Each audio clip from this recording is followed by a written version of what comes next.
The fine notice showed up in my mailbox on a Tuesday morning, stuck between a credit card offer I didn't want and a pizza coupon I absolutely did.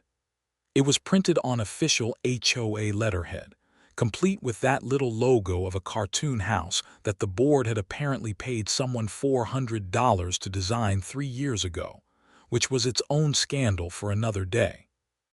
The notice informed me, in bold, capital letters, that I had been assessed a fine of $150 for failure to attend a mandatory community meeting, held on the evening of January the 14th. I stood at the end of my driveway in my insulated work boots, the cold January air cutting right through my jacket, staring at that piece of paper like it had personally offended me, which it had, because January the 14th was the night of the biggest blizzard our county had seen in 11 years.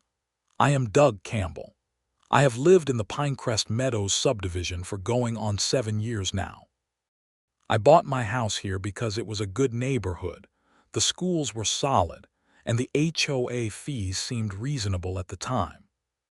That last part I now deeply regret, not because of the fees themselves, but because of the woman who had essentially taken over the HOA board and turned it into her personal kingdom.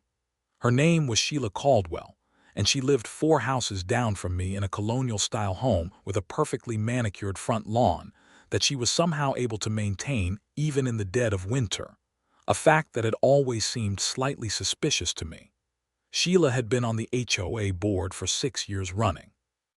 She had started as treasurer, gotten herself voted in as vice president, and then when the previous president moved away to Arizona to escape exactly this kind of misery, Sheila had stepped right into that role without a formal election, citing some bylaw technicality that nobody could find in the actual governing documents.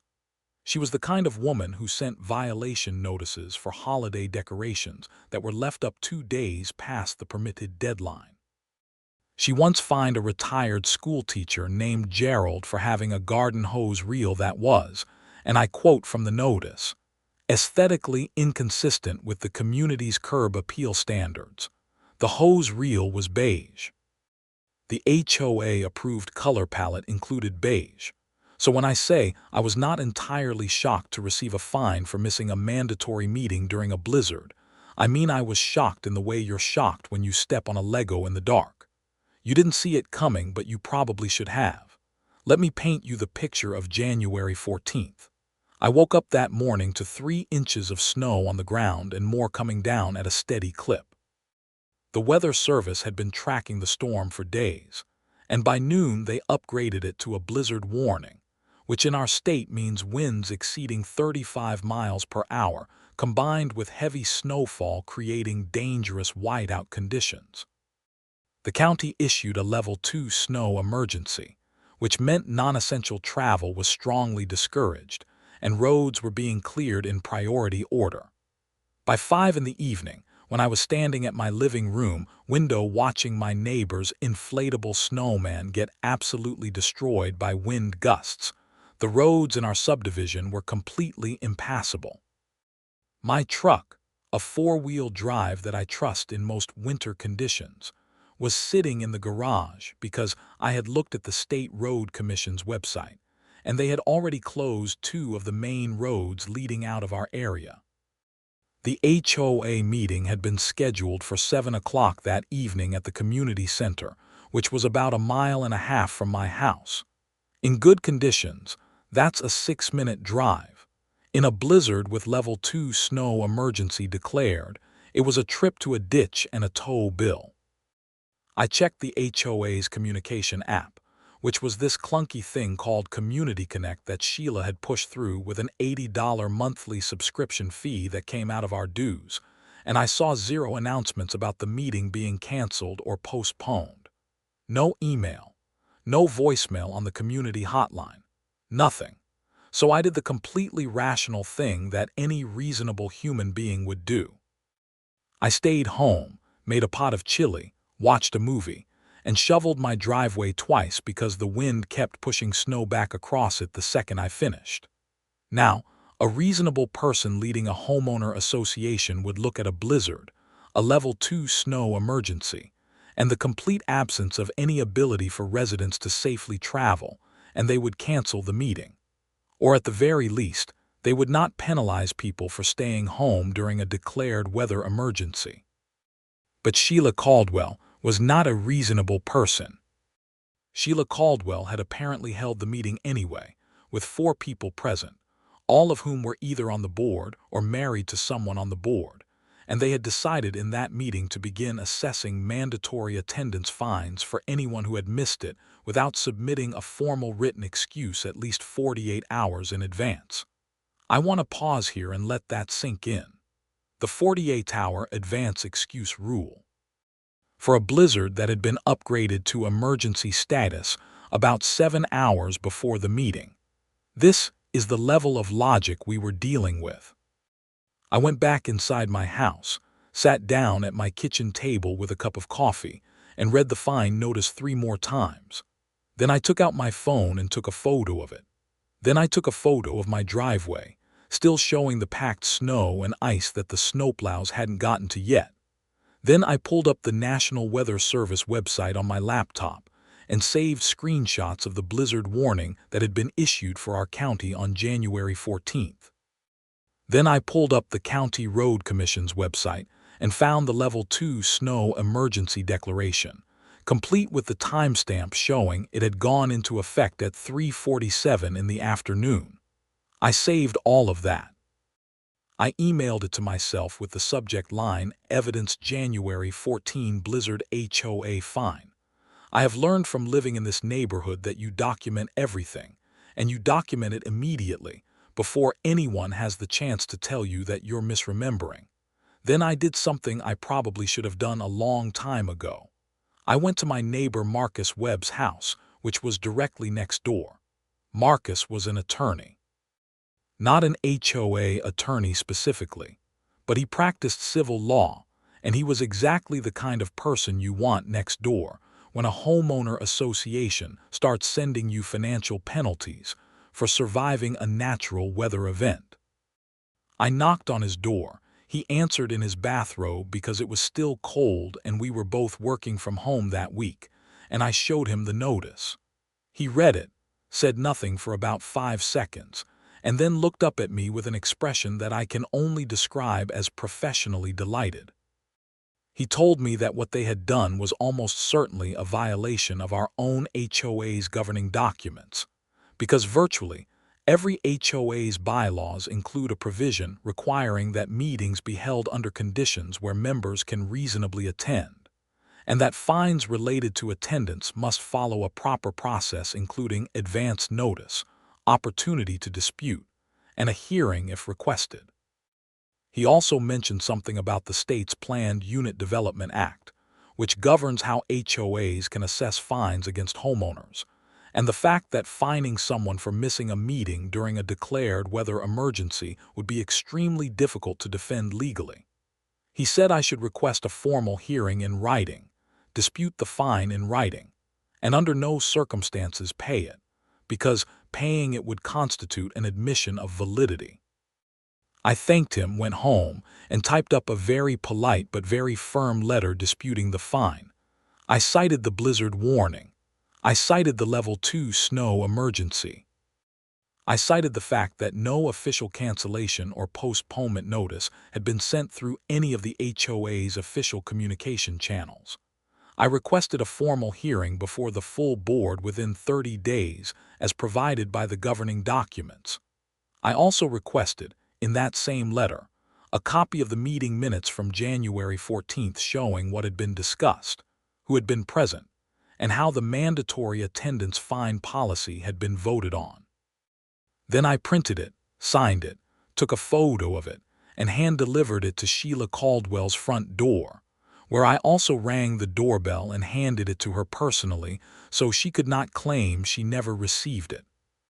She opened the door in a cream-colored turtleneck sweater and reading glasses pushed up on her forehead, looking at me the way she always did, like I was a minor inconvenience she was tolerating out of politeness.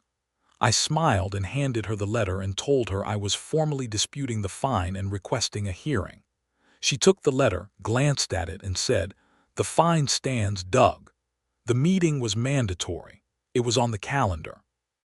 I told her I understood she believed that, but that I had formally requested a hearing as was my right under the governing documents, and that I expected a response within the required time frame.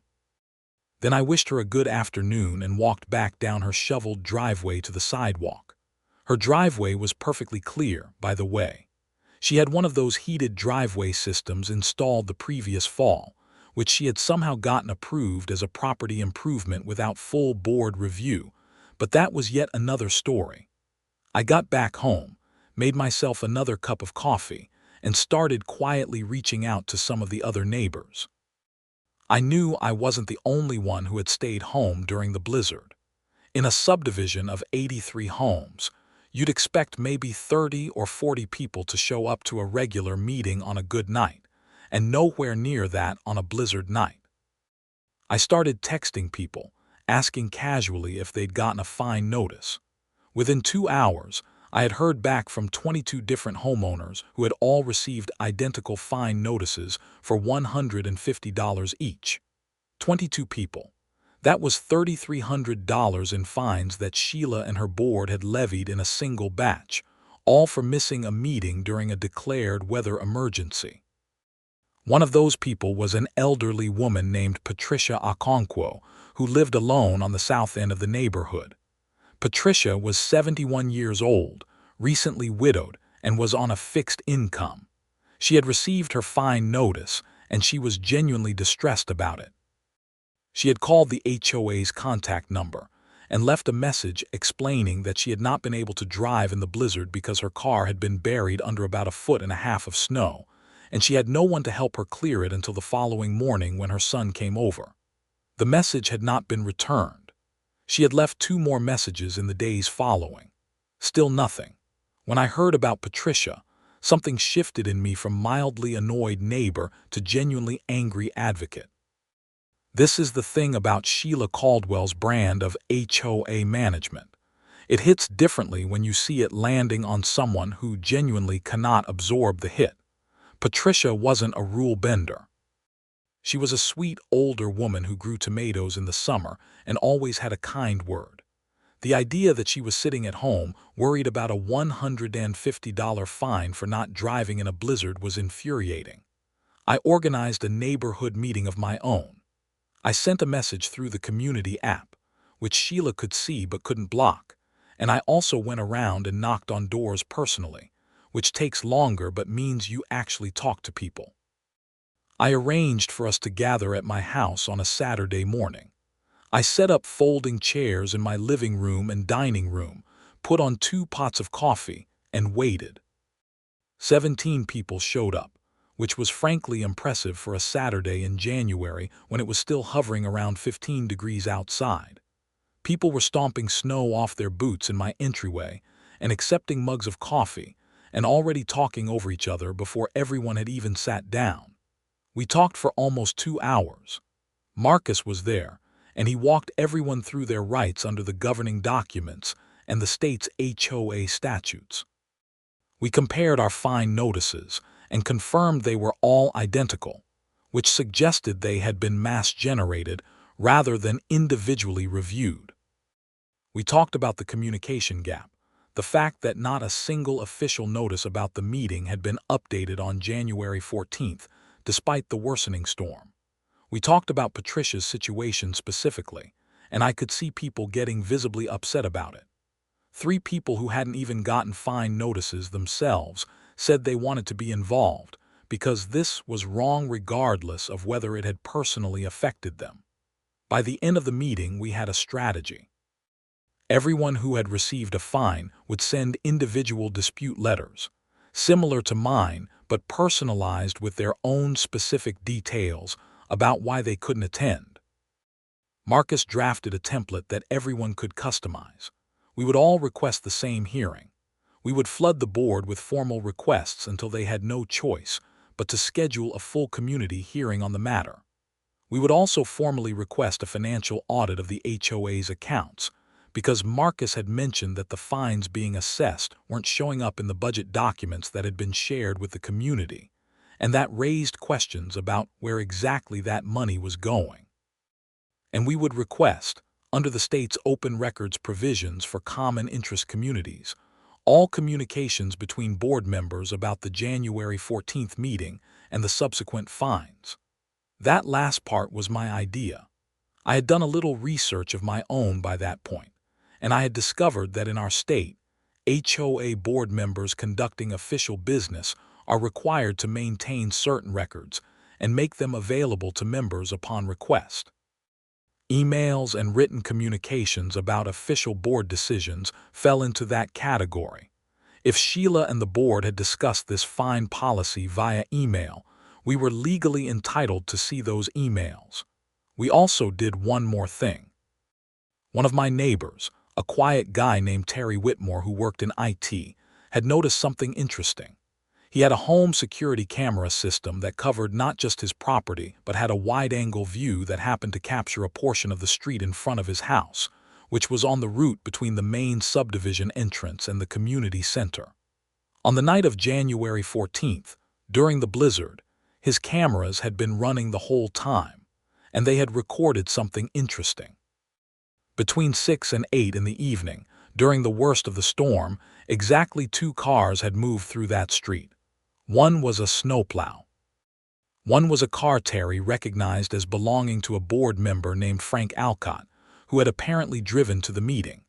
More importantly, his cameras had also captured the state of the roads at that time: thick snow, zero visibility for stretches, wind pushing drifts across the lane markings. It was visual proof that the roads were genuinely dangerous that night. Terry pulled the footage and saved it to an external drive, and he also uploaded it to a cloud backup. We now had documented, time-stamped video evidence of the road conditions during the meeting.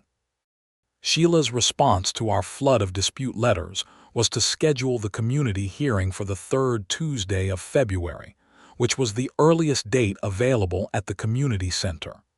In the meantime, she sent out a communication through the app that was breathtaking in its audacity. She wrote that the mandatory attendance policy was clearly outlined in the HOA's supplemental governance rules, that the fine was valid, and that homeowners who failed to pay within 30 days would have the fine doubled and placed as a lien on their property. She also wrote, and I swear I am not making this up, that the blizzard did not constitute a recognized force majeure event under the HOA's policies, because the HOA had not officially declared a weather exception.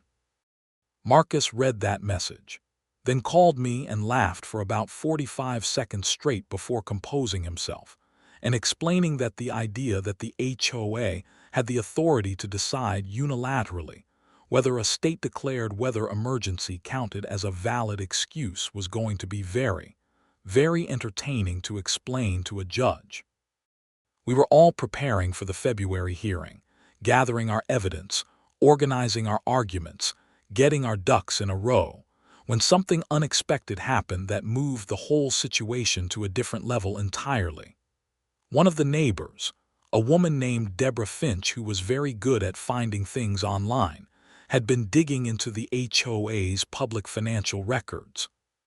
Every HOA in our state is required to file certain disclosures with the county recorder's office, and those are public record. Deborah had gone down there in person, which required parking in a downtown garage in the freezing cold and waiting in a county office for 40 minutes, and she had pulled the HOA's filings going back 3 years. What she found was that the HOA had been collecting fines for various violations over the past 2 years at a significantly higher rate than what was being reported in the annual budget summaries shared with homeowners. The numbers didn't line up, not by a small margin either. We're talking about roughly $12,000 in fine revenue over 2 years that appeared in the county records, but was not reflected in the budget documents Sheila had presented at the annual meetings. $12,000 that had been collected from homeowners in fines and was essentially unaccounted for in the reported financials. Deborah brought this to Marcus, who went very quiet for a moment and then said 2 words. He said, "That's embezzlement," He clarified that it was potentially embezzlement, pending a full audit, but that the discrepancy was significant enough, and the pattern consistent enough that this needed to go somewhere beyond a community hearing. He recommended filing a formal complaint with the county's Consumer Protection Office, which has jurisdiction over HOA financial practices, and simultaneously consulting with a forensic accountant. He also said that if the discrepancy was confirmed, this became a criminal matter and would need to be reported to law enforcement. This was not where any of us had expected the blizzard fine situation to end up, but here we were. We held a second neighborhood meeting, this time with more people because word had gotten around further. 26 homeowners this time, overflowing my living room, people sitting on the stairs. Someone had brought homemade cookies, which I deeply appreciated because it was 11 degrees outside, and everyone had tracked snow and cold air in with them. Marcus laid out the two tracks we were now dealing with. Track 1 was the fine dispute, which we would still fight at the February hearing. Track 2 was the financial discrepancy, which was a separate and more serious matter. He recommended we pursue both simultaneously. We hired a forensic accountant named Susan Park, who specialized in HOA and small organization audits. 6 of us split her retainer fee between us, $250 each, with the understanding that if the audit confirmed wrongdoing, we would pursue recovery of those costs and more through whatever legal channels became available. Susan spent 2 weeks going through everything we could gather: the county records, the budget summaries, the reserve fund statements, the fine payment records that homeowners who had paid previous fines provided as documentation. She came back with a preliminary report that was 8 pages long and described a pattern of what she called systematic underreporting of fine revenue and associated fund diversion. The missing money, she estimated, was between $11,000 and $14,000 over a 26-month period. The fine revenue had been collected into a separate account that was not disclosed in the community's budget documents. She could not determine from the available records where the money had gone from that account, but the account itself was in the name of a sole signatory, which was Sheila Caldwell. Marcus filed the complaint with the County Consumer Protection Office the following morning. He also called a contact he had at the local police department's financial crimes unit and had a preliminary conversation. The financial crimes detective he spoke with said that based on the description, it warranted an investigation, and that they would want to see the forensic accountant's report. Meanwhile, the February hearing date was approaching, and life in the neighborhood was continuing in all its winter glory. We'd had 2 more significant snowfalls since January, and the road clearing situation in the subdivision had become a sore point with many residents. The HOA contracted with a local plowing company, and there had been complaints for weeks that the plows were coming through late, sometimes not until mid-morning, even after overnight snowfall that left people unable to get out of their driveways in time for work. One resident had actually slid on an uncleared road inside the subdivision and taken out a mailbox. Nobody was hurt, but it wasn't great. Marcus suspected, and Susan later confirmed, that the plowing contract had been renegotiated the previous spring by Sheila alone, without full board approval, and that the contracted amounts in the new agreement were notably lower than what had been paid previously. It wasn't clear yet whether the difference was being pocketed or just mismanaged, but it was another thread in a tapestry that was becoming increasingly ugly. The February hearing was held on a cold Tuesday evening. It was not a blizzard this time, thankfully, just a steady cold with a dusting of snow from earlier in the day that had left the roads slushy but passable. The community center was a large room that usually had about 30 chairs set up for meetings. Someone had set up 60 chairs, and there were still people standing along the walls. I counted 47 homeowners in that room, which was by far the largest turnout I had ever seen for an HOA meeting in the 7 years I had lived in this neighborhood. Sheila sat at the board table at the front of the room with 3 other board members, and she clearly had not been expecting this level of attendance, because when she walked in and looked at the crowd, she actually stopped walking for a moment before composing herself and taking her seat. She opened the meeting with her usual procedural rundown, reading from the agenda like everything was perfectly normal, and I have to give her credit for nerve if nothing else. She talked about the upcoming spring landscaping guidelines and the budget review timeline before finally getting to the fine dispute items, which she had listed as a single agenda item at the end, as if it was a minor matter to get through before adjourning. Marcus stood up before she could frame the discussion and asked to be recognized. Sheila said this was not an open forum and that the board would present first. Marcus very calmly and very pleasantly said that the homeowners had a right to present evidence in a dispute hearing as outlined in Section 7 of the HOA's own bylaws, and that he would appreciate the opportunity to do so at the appropriate time. He cited the section number and paragraph.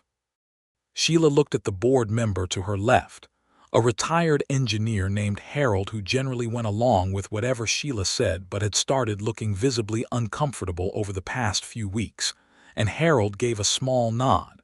Sheila went through the board's position, which was essentially that the meeting had been properly noticed in advance. Attendance was mandatory, and the fines were valid. She mentioned the supplemental governance rules regarding mandatory attendance, which she said the board had adopted at a previous meeting. She did not mention that those supplemental rules had been adopted at a meeting that fewer than 10 homeowners had attended, and that the vote had been 4-0 with all 4 votes cast by board members, a clear conflict of interest. Then Marcus stood up and we went to work. He presented the blizzard warning documentation. He presented the Level 2 snow emergency declaration. He put Terry's security camera footage on his laptop and connected it to the projector the community center had, and everyone in the room watched the timestamp video of that road during the blizzard, the snow driving sideways, the visibility dropping to near zero, the single visible pass of a snowplow. You could hear people reacting around the room. Someone said, "That's insane," out loud when the footage played. Marcus then walked through the communication record, showing that no cancellation or postponement notice had been issued by the HOA through any of its official channels before or during the storm. He then raised the matter of the supplemental attendance rules themselves, pointing out that they had been adopted without a proper homeowner vote as required for bylaw amendments, which meant they were potentially unenforceable on their own terms. He had the governing documents highlighted and tabbed, and he read the relevant section aloud. Sheila started to respond, but Marcus wasn't done. He pointed out that the mandatory attendance rule, even if valid, had no provision for a weather exception process, which meant the board had effectively created an unavoidable catch-22 where homeowners were fined for conditions they had no control over and no mechanism to excuse in advance. The room was completely silent while he spoke, not the uncomfortable silence of people who don't know what to say, the focused silence of people who are paying close attention. Harold, the board member on Sheila's left, cleared his throat and said he had a question. He asked Sheila directly when the mandatory attendance policy had first been discussed as a potential enforceable rule. Sheila said it had been under consideration for some time. Harold said he didn't recall it being explicitly voted on as a fine-bearing rule and that he wanted to clarify the record. Sheila's jaw tightened almost imperceptibly. The other 2 board members, both of whom were relatively new and had been clearly following Sheila's lead for most of their tenure, exchanged a look between them that I noticed, but Sheila did not seem to. Then I stood up and asked to present additional documentation. Sheila said the hearing was proceeding according to board protocol. Marcus cited the bylaw section again. Sheila allowed it. I walked to the front of the room with a folder, which I had organized very carefully, and which contained a printed copy of the forensic accountant's preliminary report, a copy of the formal complaint filed with the County Consumer Protection Office, and a letter from Marcus, addressed to the HOA board officially notifying them that a financial discrepancy had been identified, that a complaint had been filed with the county, and that homeowners were also in preliminary contact with law enforcement. I handed a copy of the packet to each board member individually. I then made one more available for the community center's records as a formal submission. Sheila picked up her copy, started reading the first page, and her face went through several shades of color in rapid succession. Harold read it and set it down very carefully. The two newer board members read it together, heads leaning in toward each other, and one of them actually pushed back from the table slightly like she wanted some physical distance from the situation. I spoke for about 5 minutes. I explained what the forensic accountant had found, the discrepancy between the fine revenue in the county records and the financial summaries provided to homeowners, the separate account in Sheila's name, the estimated range of missing funds. I made it very clear that we were not accusing anyone of anything definitively in this room tonight, that these were findings that were being reviewed by appropriate authorities, but that the community deserved to know that this investigation was underway. I also said, very clearly, that in light of this situation, we expected the board to immediately rescind all $150 fines related to the January 14th meeting, and that any failure to do so would be added to the record of complaints we were building. The room, which had been quiet during Marcus's presentation, started buzzing now. People were turning to their neighbors and talking. Someone near the back asked loudly whether the HOA had been audited recently. Someone else asked about the plowing contract. Harold, who I was developing a new respect for, said that he moved to table all other business and to schedule an emergency special meeting of the full board within 2 weeks to address the financial matters raised, and he asked for a second. One of the newer board members seconded it. The motion passed 3-1, with Sheila being the dissenting vote, which said everything about where the board was starting to fracture. Sheila ended the meeting shortly after, which I think was probably the right call for her, because the room was not moving in her direction, and staying longer was only going to make things worse. She gathered her papers with sharp, precise movements, the way a person moves when they are furious but trying to appear in control.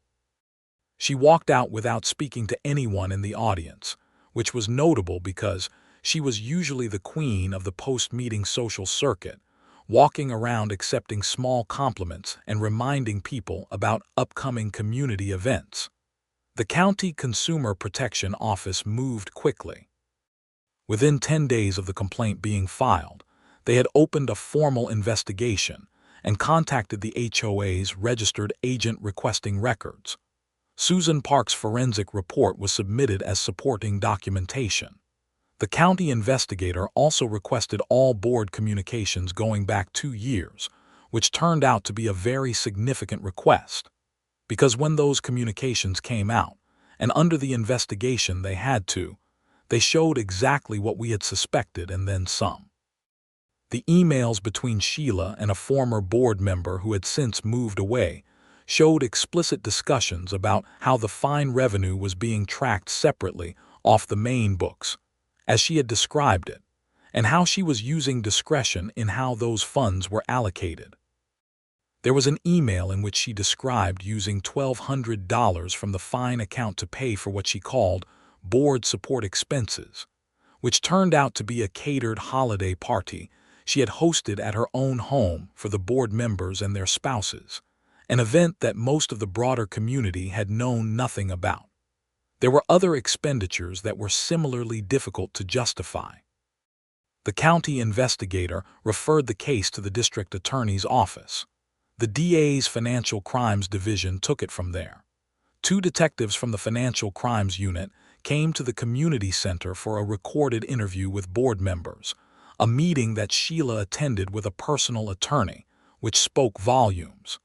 Harold and the other 2 board members cooperated fully and provided everything requested. They had not been involved in the financial management side at all, having been shut out of direct access to accounts by Sheila, which was itself a governance violation, but which also largely cleared them of direct culpability. About 6 weeks after the February hearing, on a Thursday morning that was gray and cold with a few flurries coming down, I was at my kitchen table with my second cup of coffee, reading the news on my phone when I saw the story. It was a short item in the local news section. Sheila Caldwell, HOA board president for Pinecrest Meadows subdivision, had been charged with 1 count of embezzlement and 1 count of financial misconduct related to misappropriation of homeowner association funds. She had turned herself in at the county courthouse accompanied by her attorney and had been released on personal recognizance pending a court appearance. I sat with that for a minute. Then I texted Marcus. He responded with a simple "saw it. Well done." Then I texted Deborah Finch, who had done the county records digging, and she sent back about 14 exclamation points. Then Patricia Okonkwo called me, because Patricia was of the generation that actually calls people when there's news, and she was crying a little, not out of sadness but out of relief, and she said, "I knew you would figure it out, Doug, I just knew it." That got me a little. I won't pretend otherwise. The HOA fine notices for January 14th were rescinded in full within 48 hours of the charges being filed, announced via a formal communication from Harold, who had assumed the interim board president role. The letter was clear and direct and contained a genuine apology to the homeowners for the situation. Harold had apparently grown quite a spine once Sheila was no longer in the room. The board, operating now with Sheila absent and pending trial, hired an independent property management company to handle the financial accounts going forward, something that Marcus had actually recommended months earlier as a best practice for HOAs of our size. They also commissioned a full independent audit going back 3 years, which was funded from the HOA's reserve fund. The audit confirmed Susan Park's preliminary findings and identified the total discrepancy at just over $13,000. The DA's office was pursuing recovery of those funds as part of the criminal case. There was also the matter of the plowing contract. A review of the renegotiated agreement showed that Sheila had indeed negotiated reduced service at a lower rate without proper board approval, and the difference between the old and new contract amounts over the season came out to just under $4,000. There was no direct evidence yet of where that money had gone, and the investigators were looking at it, but regardless, the board immediately authorized a return to the previous plowing schedule with the restoration of full service levels. The roads in our neighborhood started getting plowed properly within a week, which sounds mundane, but when you live somewhere with real winters, timely plowing is not a small quality of life issue. Spring came eventually, as it always does, and with it a special election to fill the board positions properly. Harold ran for president, having proven himself willing to stand up when it counted. Marcus agreed to run for the board as well, which was enormously reassuring to a lot of people. A retired accountant named Ray Ose, who lived on the north end of the neighborhood, ran for treasurer with explicit support from the community. All 3 won in an election that had the highest homeowner participation rate the subdivision had ever seen, something like 70% of eligible voters, because people had learned very clearly that not paying attention to who runs your HOA has consequences. Sheila's case worked its way through the court system over the following several months. She pleaded no contest to the embezzlement charge and the financial misconduct charge. As part of her sentencing, she was ordered to pay full restitution of the misappropriated funds. She received a suspended jail sentence with 3 years of probation. She was permanently removed from any role with the HOA, and she was required to complete 200 hours of community service.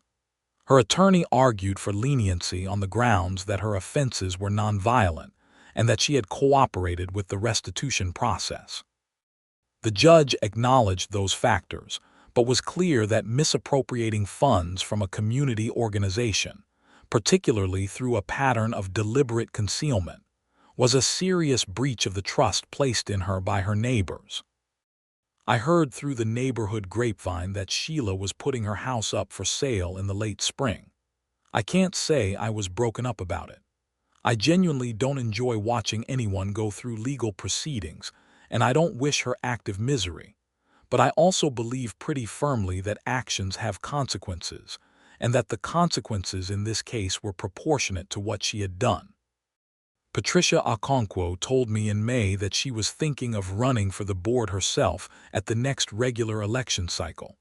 I thought that was a magnificent idea and told her so. She laughed and said she might be too old for board drama. I told her that at this point she had more experience with board drama than most people, and that qualified her perfectly. The thing about all of this, the thing that I keep coming back to when I think about that fine notice I pulled out of my mailbox on a cold January morning, is how much of it hinged on documentation, on saving the screenshots and the timestamped photos, on writing things down and keeping records, on requesting things in writing and preserving the responses. Sheila had been running her operation for years, partly because most people, when they get a fine notice or a violation letter, just deal with it. They pay the fine or they fix whatever the notice is about and they move on. That's completely understandable because fighting an HOA is exhausting, and most people have enough going on in their lives. But the willingness to document, to question, to actually read the governing documents and understand what rights you have, those things matter enormously when someone in authority is abusing that authority. The financial discrepancy might have gone unnoticed for years more if Deborah Finch hadn't been curious enough to drive downtown and pull public records. The camera footage might never have been relevant if Terry Whitmore hadn't thought to check whether his system had captured anything useful. None of us were lawyers except Marcus, and even Marcus was helping as a neighbor rather than in his professional capacity initially. We were just a group of people who were annoyed and organized and paid attention. By the following January, the 1-year mark of the whole episode, the neighborhood had a different feel to it. The HOA meetings now drew actual community participation, rather than just the board and a handful of regulars. The board operated transparently, posting meeting minutes within a week of every meeting, making financial statements available on request, and maintaining a proper communication protocol for any weather-related meeting changes. They had actually written a formal weather policy into the bylaws, one that specified clear criteria for postponing meetings, and that explicitly stated that no fine would be assessed for any meeting held during a declared weather emergency. That last part was my specific request during the bylaw revision process, and Harold had made sure it got included. On the anniversary of the blizzard, I went and checked my mailbox the way I always do in the morning. Just a cable bill and a catalog for outdoor furniture I didn't need. I stood on my driveway in the cold morning air, breath fogging in front of me, looking at the street that was freshly plowed and properly sanded, and I felt something that I can only describe as deeply, unspectacularly satisfied. The house next to the one Sheila had vacated had a sold sign in front of it now, a young couple moving in. They had stopped and introduced themselves the week before, and their first question had been about the HOA, whether it was a nightmare, because they had heard stories. I had told them honestly that it had been for a while, but that the neighborhood had worked through it, and it was a genuinely good place to live now. I had told them that the HOA was run by people who actually cared about doing it right. I had given them Marcus's number and told them to reach out if they ever had questions about their rights as homeowners. They had seemed relieved, which was the right reaction. Marcus knocked on my door that evening with a bottle of bourbon and said we should drink to surviving our HOA experience. We stood in my kitchen and Marcus poured, and I said something about how wild it was that it had all started with a fine for not driving in a blizzard. Marcus swirled his glass and said that the fine was just the thing that finally made everyone look closely enough to see what was really going on underneath it. He said that's usually how it works, that abuses of power tend to stay invisible until they do something visible and stupid, and then someone bothers to look, and then everything starts to unravel. He was right about that. The blizzard fine was stupid and petty and infuriating on its own terms, but it was the thing that pulled the thread. And once you pull the right thread, you find out what the whole fabric is actually made of. I still live in Pinecrest Meadows. I still shovel my own driveway when the snowplows don't get to it fast enough, which happens occasionally because that's just winter. I still pay my HOA dues every quarter, and I actually don't resent it anymore the way I did for the past couple of years, because I can see in the quarterly financial statements exactly where that money goes, and it goes to reasonable things that benefit the community. The landscaping around the entrance looks good. The snow removal is handled properly. The community center roof that had been leaking for 2 years finally got repaired because it showed up in the budget and got properly funded. It's not a perfect neighborhood because no neighborhood is. People still leave their trash cans at the curb an extra day sometimes, and someone's fence on the east side needs repainting. Regular neighborhood stuff. The difference now is that when those things come up, they get handled by a process that's fair and transparent and that treats people like adults rather than as revenue sources for a board, president's secret catering account. The January 14th blizzard ended up dropping 22 inches of snow on us over the course of that night, the Weather Service confirmed later. The temperature had dropped to 8 degrees by midnight. The roads hadn't been fully cleared until mid-morning the following day. No reasonable person could have made it to that meeting, and no reasonable, honest, ethically run HOA would have fined anyone for staying home. That's the thing I want anyone in a similar situation to hear. If they're getting pushed around by their HOA, if they're getting fined for things that don't make sense, if the financials are murky and the leadership is unresponsive. Read your governing documents. Document everything. Write everything down and keep copies. Find out what your state's laws actually say about HOA governance. Talk to your neighbors, because you are almost certainly not the only one with a problem. There are legal frameworks that protect you. There are processes that exist specifically for situations like ours. You don't have to just absorb it. The fine notice for $150 is still in a folder in my filing cabinet, right behind the printed copies of the county weather emergency declaration, and the blizzard warning and the forensic accountant's report, and the district attorney's charging documents. I keep it there not out of bitterness, but because it's a pretty remarkable piece of paper. It's a document of someone overreaching so badly that it cost her everything she had built over 6 years of running an HOA like her personal fiefdom. Sometimes the most satisfying endings come from the most infuriating beginnings, and sometimes the right response to someone trying to fine you for surviving a blizzard is to very calmly, very thoroughly, and very documentedly make sure they never do it to anyone else again. That coffee is still good, by the way. I make it a little stronger in the winter. It's a seasonal thing.